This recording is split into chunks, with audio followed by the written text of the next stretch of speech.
నాకు నేల మీద కూర్చున్న హంసతూలికా తల్పం మీద నేను పడుకున్నా, నా ఎక్స్ప్రెషన్ ఒకటే, దీన్నే స్థితప్రజ్ఞత అందురు.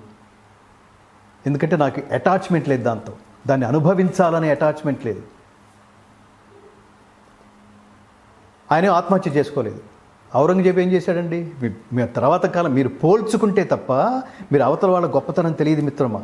నేను అందుకని నేను స్కూల్స్కి కాలేజెస్కి వెళ్తున్నప్పుడు కూడా నీ స్థాయి ఏమిటో తెలుసుకోవాలి, నీ మానసిక స్థాయి ఏమిటో తెలుసుకోవాలి, నీ పరిణితి ఏంటో తెలుసుకోవాలి అంటే ఇంకొకరితో పోల్చుకుని చూడు, గొప్పవాళ్ళతో పోల్చుకుని చూడు. పోల్చుకోవడం అనేది ఎవరితో అనేది కూడా ఒక అదే చెప్పేది, అందుకనే గొప్ప వాళ్ళతో పోల్చుకుని చూడు, ఆ గొప్ప వాళ్ళే వీళ్ళు.